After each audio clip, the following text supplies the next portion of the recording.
Olá, celebrações sociais está na pauta do programa Movimento de hoje. Como que nós vamos entender o que é celebração social? Quem está presente aqui é a minha amiga Vânia Weitzel, que é uma celebrante ecumênica e celebrante social, que vai explicar para nós tudo o que está sendo feito no momento e por que os casais estão cada vez mais procurando celebrações sociais fora dos templos, ou seja, não sempre como era o tradicional, com um padre, com um pastor, mas buscando outras formas para que essa união seja abençoada. Seja muito bem-vinda. Muito obrigada, é um prazer estar aqui com você, é um prazer estar aqui no seu programa e espero que a gente possa levar bastante conhecimento para as pessoas, para elas entenderem e até desmistificar um pouco a questão desse tipo de celebração, não é?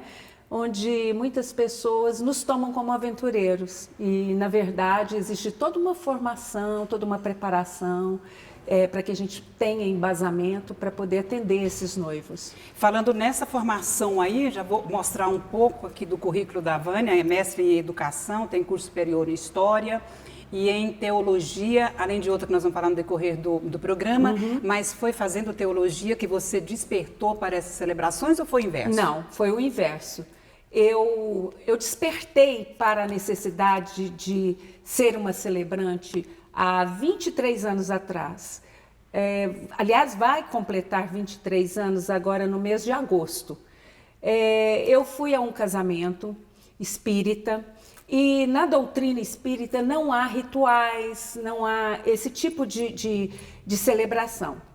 E eu fiquei muito comovida, muito compadecida da noiva, que queria entrar de noiva com seu pai e queria uma bênção e não podia ter. E eu fui buscar na doutrina espírita o motivo por que não podia ter. Você é espírita? Eu sou espírita. E no Pentateuco Kardeciano, que é a obra fundamental da doutrina espírita, não havia em nenhum livro nada que dissesse que não poderia ter uma celebração. Falava que não poderia ter rituais, que a doutrina não é afeita a rituais, né? Adorações, esse tipo de... Mas celebrar, a palavra celebrar, ela evoca comemorar, festejar, né? Por que não celebrar? Isso foi uma discussão que na época eu travei aqui na cidade Meca, né? Da doutrina espírita e tudo. E eu disse, eu vou celebrar o casamento das noivas espíritas que daqui para frente quiserem uma celebração. Porque a minha proposta na época era fazer uma oração, era fazer um comentário em torno do casamento, sem muitas pretensões. Mas a partir do momento que eu fiz o primeiro casamento, as noivas casadoiras que estavam naquele casamento começaram a me convidar e começaram a me chamar, e aí foi se tornando uma coisa mais grandiosa. Então eu senti a necessidade de me preparar. Primeiramente comecei a procurar os cursos básicos de oratória, de eventos, de formação de eventos e tudo. E aí depois, mais à frente, quando as noivas evangélicas começaram a me procurar e eu percebendo a preocupação delas com a minha formação, por um respeito até aos noivos, eu fui fazer o curso de teologia. Eu fiz esse curso pela Faculdade Sul-Americana, né? O meu curso é um curso de bacharelado, durou 4 anos e meio, reconhecido pelo MEC aqui no Brasil. E esse curso não só me trouxe embasamento para o aconselhamento familiar, para tudo que envolvia celebração, mas me trouxe um conhecimento assim maravilhoso e eu agradeço aos noivos a oportunidade de ter trilhado esse caminho, com certeza. Ô Vânia, celebração social compreende o quê? Ela é subdividida, existe a ecumênica, que você até vai explicar para a gente, existe temáticas. Isso. São Veja várias bem, formas. Quando os noivos me procuram, uma das primeiras perguntas que eu faço aos noivos é o seguinte: vocês têm uma religião? Vocês querem uma celebração religiosa? diga-se de passagem, formalmente religiosa, o que vocês esperam? Porque eu preciso ouvir os noivos para poder entender o que eles querem e aí então eu ir de encontro aos seus anseios. As celebrações religiosas, por exemplo, os noivos muitas vezes me procuram por conflitos que existem no próprio meio deles. Da religião de um lado, de outro, das famílias? Exatamente. Às vezes a família da noiva é evangélica, pentecostal, protestante, e a família do noivo é católica. Às vezes são católicos não praticantes, às vezes são católicos praticantes. Então são duas famílias que estão se unindo, mas com designações religiosas diferentes, né?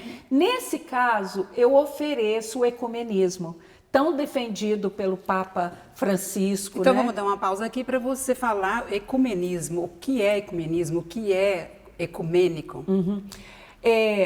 Vamos partir do entendimento até do próprio Papa Francisco, né? O ecumenismo seria, de forma universal, a união de todas as religiões. Porque, veja, se nós falarmos em cristianismo, todas as religiões vão girar em torno dos ensinamentos do Cristo. Sejam elas o catolicismo, seja o protestantismo, todas elas vão girar em torno de Cristo. Se nós falarmos das religiões teístas, que adoram um Deus único, mas que não são cristãs, aí entra o budismo, que não é teísta, não crê em Deus da forma como nós cremos. Entra o judaísmo, e hoje existe um ramo do judaísmo que chama-se judaísmo humanista, que nem em Deus crê. Olha que coisa louca, né? Aí vem as religiões orientais, todas elas creem em Deus, mas não creem em Cristo, como nós cremos. Então, a partir do que os noivos me dizem, eu ofereço o ecumenismo. Por quê? Se eles forem cristãos, quando eu falo em Deus, em Jesus, nos católicos, quando eu falo em Maria, os evangélicos já não são marianos, né? Eu estou falando uma língua universal. E aí, nessa celebração ecumênica, eu vou fazer uso de várias citações bíblicas, de várias passagens bíblicas que vão endossar a minha fala, que vão exemplificar o meu discurso para aquele casal, que nem sempre é o mesmo. Então, uma celebração nunca é igual à outra. Existem aquelas partes que são partes fixas, né? O compromisso, as alianças, etc. e tal. Mas a minha fala nunca vai ser a mesma, porque é uma fala construída para aquele casal, para suas necessidades. É muito pessoal. Então, muito pessoal. Isso não quer dizer que eu vá falar a história deles. Eu acho que contar a história do casal numa celebração foge um pouco, porque, veja bem, os que estão ali, e hoje os convidados são pessoas muito especiais, não se convida mais, né? Você convida as pessoas que são realmente importantes para você. Elas muito conhecem, próximas, né? Com certeza. Um casamento hoje nós fazemos parte de uma indústria, a verdade é essa. E é muito caro. Então você convida pessoas muito especiais. Essas pessoas conhecem a história do casal, por isso elas estão ali.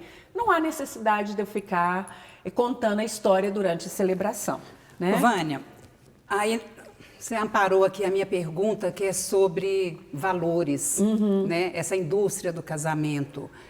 É diferente os valores na celebração ecumênica, com a celebração na igreja? Como que é? Olha, para te dizer a verdade, eu nem sei os valores que são praticados nas igrejas, nos templos.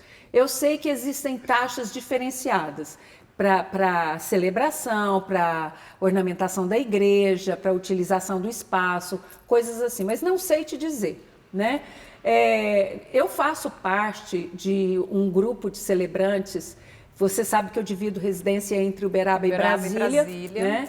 Em Brasília nós somos, nós não estamos no nome ainda de cooperados, mas é um agrupamento de celebrantes. Eu faço parte tanto dos celebrantes quanto das celebrantes mulheres. Porque, por incrível que pareça, o nosso trabalho ainda é depreciado em relação ao trabalho dos homens e desvalorizado em relação ao trabalho dos homens. As celebrantes? Sim. Sabe, muitas vezes quando a gente vai tratar de valores, e eu tenho uma pessoa específica que trata dessa parte para mim, que eu não gosto de misturar, sabe, Vacira? A minha relação, né, com os noivos com a relação comercial. Certo. Eu acho que quando mistura isso, quebra um pouco desse feedback que eu recebo e que eu dou, o feeling que eu preciso obter dos noivos. Então, eu tenho uma pessoa que trata dos contratos, que entra em contato com os noivos posteriormente. Olha, então vocês tiveram a reunião, nós vamos fechar o contrato, e aí ela trata porque tudo também é muito relativo, né, Vânia? Depende do local, da cidade, a quantidade de convidados, as exigências do noivo. Tem noivo que fazem exigências absurdas. Tem noivos... Dá para citar um exemplo? Dá. Por exemplo, tem noivo que exige que no dia da celebração, eu não tenho por hábito fechar 2 celebrações no mesmo dia, a não ser que uma seja de manhã, é muito comum noivos casarem de manhã e já servirem um almoço, e a outra seja à noite. Caso contrário, eu não fecho. E tem noivo que quer que coloque na cláusula do contrato que no dia da celebração você tem que ficar o dia inteiro à disposição, né? Tem noivos que querem, inclusive, que você vá para o recinto numa determinada hora, para ele ter certeza de que você vai estar ali naquele momento. É uma insegurança dos noivos, né? Uhum. Mas, por exemplo, existem algumas designações da Igreja Protestante que, ao fazer uma celebração, eu optei por raspar o cabelo já há quase 2 anos atrás. Faz parte das minhas convicções, né? Hoje eu não diria religiosas, eu estou um pouco além da questão religiosa, mas as minhas convicções filosóficas. E aí existem algumas designações que, para eu fazer o casamento, eu tenho que colocar, eles chamam de véu. Aí eu faço uma adaptação para um turbante, alguma coisa assim. E, por exemplo, não posso usar esmalte vermelho, não posso usar um decote. Então, existem algumas exigências que os noivos fazem e que eu acato ou não, né? Então, quando eu percebo que essas exigências não estão me infligindo nenhum constrangimento, nem nada, por que não dar a eles essa tranquilidade, né? E eu acho que é até graças a isso que eu estou aí no mercado há 23 anos. É até interessante, eu acho que eu vou até me adiantar um pouco em relação a você, porque hoje a gente vê muitos aventureiros nesse meio, né? As pessoas assistem vídeos, tanto é que eu não... E já se colocam como... Eu não publico nenhum vídeo meu. Os noivos... eu queria assistir um vídeo, até porque eu acho o seguinte, o momento é de surpresa. Eu falo assim, busquem as minhas referências, que as minhas referências vão te dar embasamento. O momento é de surpresa, eu quero fazer algo inédito para o noivo, eu quero surpreender os noivos, eu quero surpreender os convidados. Então eu não publico vídeo nenhum. Mas o que a gente percebe muito são pessoas assistindo vídeos e se autoproclamando celebrantes. E aí acontece alguns percalços e que eles não têm a necessária segurança para resolver. Eu já tive caso de noivo que abandonou o altar. Noiva que abandonou o altar. Por estresse. Por estresse. Eu já tive casos... Não é porque ela se arrependeu do casamento. Não, por estresse. Ela não quis, se recusou a entrar e, enfim. Eles já tinham se casado no civil um dia antes, depois aconteceu a festa, ela se acalmou, mas ela não entrou. Eu já tive caso que o pai não teve a celebração, não então? Teve, ela não retornou depois? Não retornou. Imagina, o noivo estava lá esperando. E aí eu tenho todo esse trabalho de conversar com o noivo e conversar com os convidados. De amparar também a noiva que está lá atrás desesperada, porque a timidez, a insegurança, estresse, é tudo. A noiva sofre muito, Ivacira. Eu me compadeço muito da noiva, eu me torno amiga dela, porque ela sofre. Geralmente ela me contrata com 1 ano de antecedência. Então é 1 ano de construção de amizade. E já vai conversando, né? De diálogo, muito. Eu faço geralmente 2 a 3 reuniões. Quando necessário, até mais. né? Eu trago esses noivos para a minha vida, eu os convido aí na minha casa, eu faço às vezes um jantar, às vezes eu ofereço um lanche. É uma forma de levar um pouco de segurança para eles, né? Vânia, nós vamos fazer uma pausa Claro. aqui. Eu vou pedir aqui um break, mas vocês vão ficar ligados aí que vai acompanhar umas dicas de segurança. As blitz hoje que são desencadeadas pelo pelotão de trânsito da 5ª Região da Polícia Militar, ela realmente tem um propósito muito amplo. Nosso leque, ele abarca uma série de atividades. A nossa missão genérica ela é cumprida na blitz, né, que é a questão da prevenção e do combate à criminalidade. Ordinariamente, nós temos deparado com autores de crimes, portando aí objetos ilícitos, tais como moeda falsa, documentos falsos, até mesmo pessoas foragidas da justiça que são identificadas e são presas através da fiscalização que começa na blitz. Viu como é importante? Lembra dessa dica aí de segurança e todas as vezes agora no programa a gente vai fazer um intervalo e vamos trazer alguma informação de utilidade pública para você. Retornando aqui com a Vânia Weitzel, existem muitos casamentos temáticos e você tem um diferencial que é no casamento homoafetivo. Sim. É um diferencial no seu currículo, na sua carreira? Eu não sei bem quando isso começou. Quando houve a questão da lei aqui no Brasil, houve um boom, né? Em Brasília, muitos se apressaram em casar e até quando foi entrar um novo governo, que é um governo tradicionalmente ortodoxo em alguns preceitos, né? E aí eles ficaram preocupados. O novo governo ou o governo atual? É isso. Eles ficaram preocupados que a lei pudesse ser revertida e tudo mais. Então houve uma procura maciça, né? E o que eu penso, Evacira, é o seguinte: eu não estou casando um homem com um homem ou uma mulher com uma mulher. Eu estou casando dois seres que se amam. Pronto, acabou. O amor, ele não tem sexo, ele não tem raça, ele não tem cor. Ele é o amor. O amor é Deus se manifestando em todas as suas criaturas.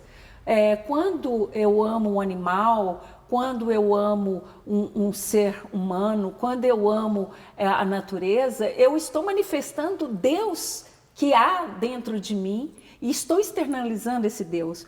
Um casamento homoafetivo, ele é como qualquer outro casamento.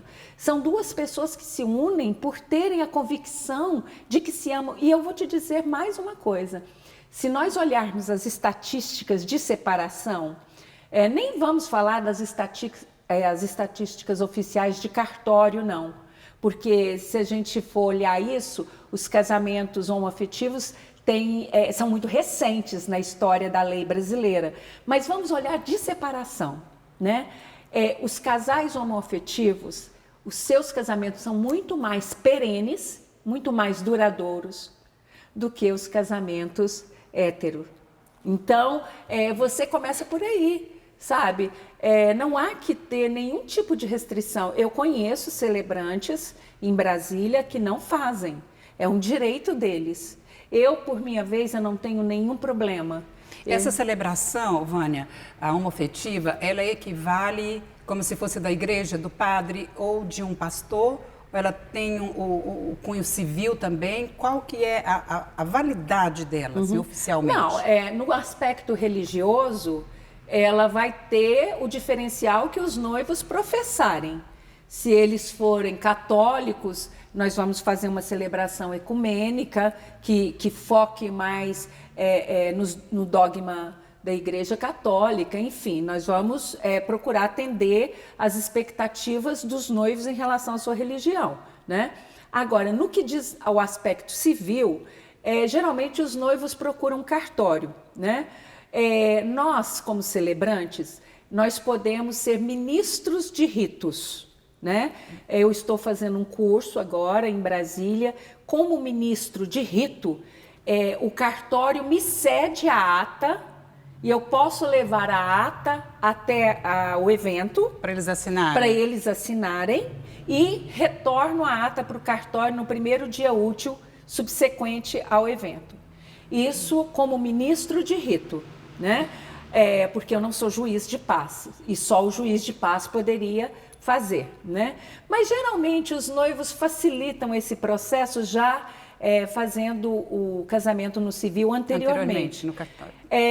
Para efeito de fotografia, nós temos um livro que é feito em gráfica, todo bonito, onde é registrado o casamento, onde os pais assinam, os noivos, quando são poucos padrinhos, também eles assinam. Isso tudo fica registrado, é fotografado e atende também aquele anseio.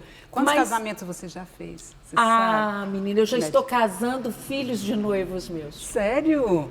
Eu já tenho noivos com filhos de 18, 19 anos, que já estão namorando firme e até entrar em contato, porque uma coisa boa da minha profissão é que a gente não perde esse contato. Eu estou sempre fazendo... Ontem mesmo eu conversava com a filha, falando da importância da gente manter esse vínculo. Não é só naquele momento, é uma construção que começa um ano antes e que dura. Então, eu tenho eu continuo chamando elas de noivas, embora hoje já sejam esposas, né? Eu tenho uma noiva que mora hoje em Catalão. Aliás, ela já morava em Catalão quando nós fizemos o casamento dela. E essa noiva, por exemplo, a gente tem uma amizade assim intensa, sabe? Que foi construída no casamento dela. Então, com isso, tem várias noivas. Agora, dos casamentos temáticos... Mas antes eu quero ainda te perguntar, porque eu estive numa celebração ecumênica, né, que você fez de um casamento homoafetivo, e você trouxe muita analogia do Egito. Você é uma estudiosa dessa história. Eu sou uma autodidata, né? Eu amo o Egito, principalmente a 18ª dinastia, que é a dinastia do pai de Tutankhamon, que é um dos faraós mais conhecidos da atualidade, né? Pelos tesouros que foram encontrados na sua tumba. Então, eu me interesso muito pelo Egito. Por quê? É uma questão até assim religiosa, que tem a ver com as minhas crenças e tudo mais, né? Eu tenho cá comigo que eu tive uma passagem muito significativa naquele mundo, naquela história, e isso desperta em mim um desejo imenso de conhecer tudo que é relativo ao Egito. E o Egito é muito rico, a história antiga do Egito, eu acho que toda a civilização moderna deve muita coisa ao Egito, né? Entra dentro dos temáticos também? Entra. E foi interessante que uma noiva, o ano passado, ela me contratou e disse, olha, meu casamento vai ser Guerra nas Estrelas. Guerra nas Estrelas. Eu falei, sim, eu vou me vestir de princesa Leia, né?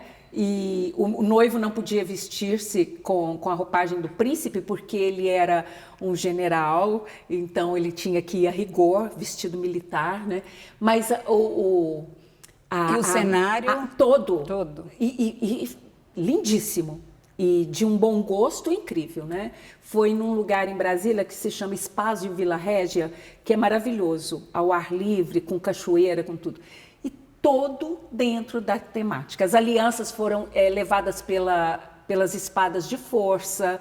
Ela buscou em São Paulo, estava ocorrendo uma feira em São Paulo, ela buscou todos os personagens. E foi uma coisa riquíssima. Então, o que eu fiz?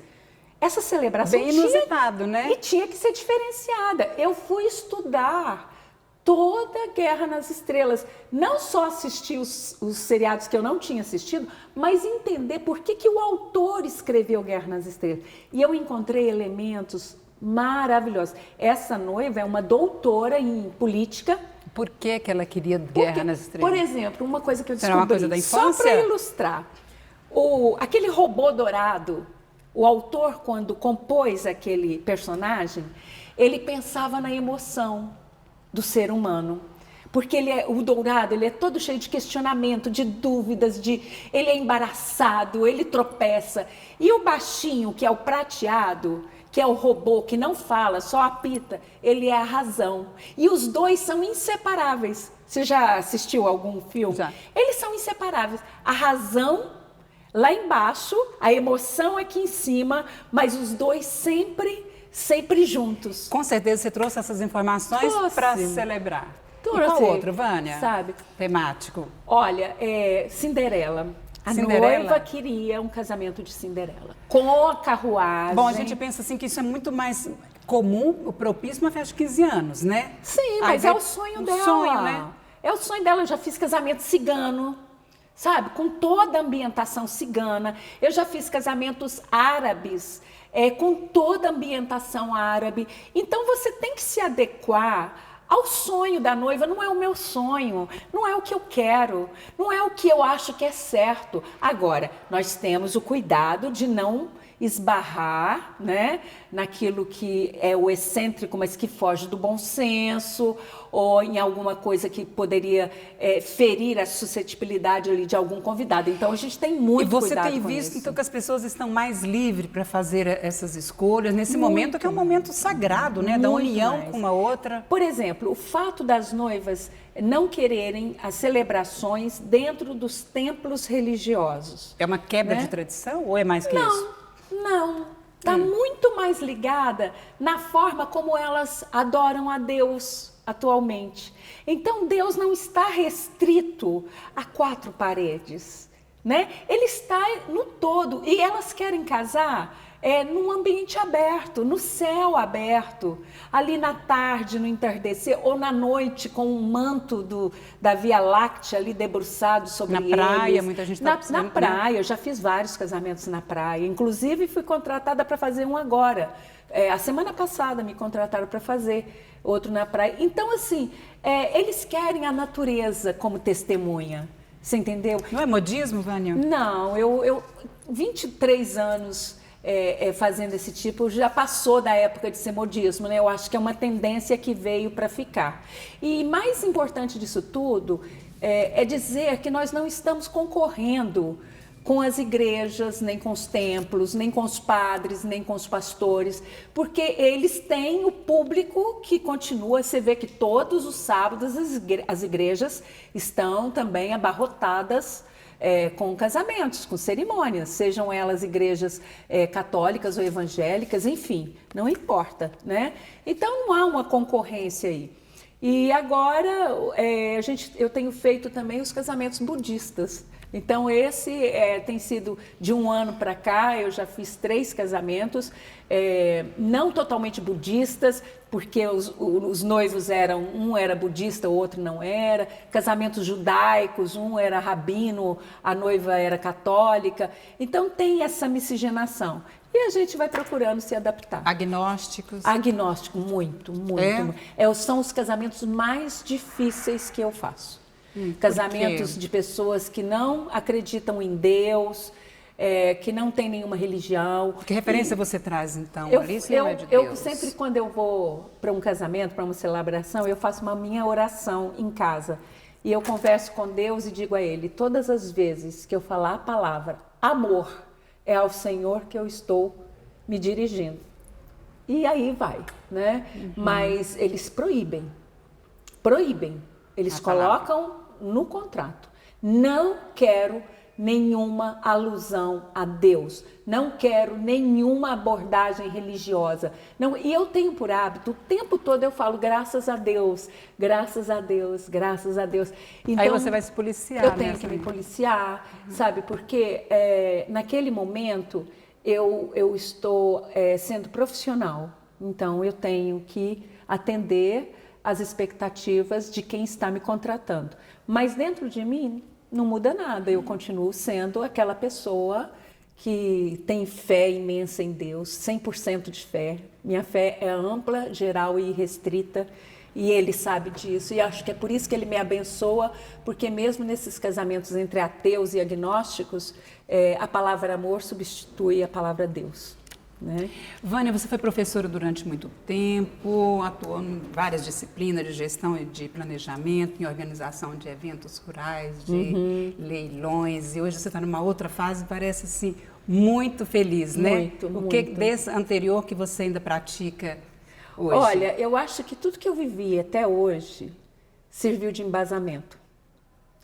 Deus foi tão sábio que Ele me conduziu por diferentes caminhos que eu tinha como problemáticos, como difíceis, mas que ao trilhar essas veredas, todas as vezes que eu chegava num ponto, num denominador comum, eu tirava grandes lições. O fato de ter sido docente por muitos anos, né? Fui docente universitária, fui docente do ensino médio, isso trouxe um embasamento muito grande para mim na oratória, no domínio com o público, no trato com as pessoas, né? Então, isso me traz muita segurança. Eu não leio meus casamentos, eu tenho um roteiro em que me dá pontos que eu tenho que seguir, né? E eu me envolvo muito e tudo, então eu tenho essa facilidade de comunicação que eu devo a essa preparação, né? A esses anos de docência e tudo mais. Então, tudo isso, eu acho que todos os dias nós estamos aprendendo, sabe? Eu sou muito aberta para o aprendizado. Eu tenho muita humildade para aprender com qualquer pessoa. Eu acho que todo mundo tem alguma coisa para te ensinar, todo mundo. Muito obrigada, foi muito bacana te entrevistar. Nós estamos querida, terminando, que tá? pena. Pois é, foi passou tão bem bom rápido, né? conversar com você. Foi muito bom Estou você à ter sua vindo. disposição para qualquer outro assunto. É um prazer falar com o seu público, você entendeu? E eu espero que a gente tenha novas oportunidades. Eu entrevistei a Vânia Weitzel. Esse programa depois você vai acompanhar também no canal YouTube. Muito obrigada por sua companhia e até breve.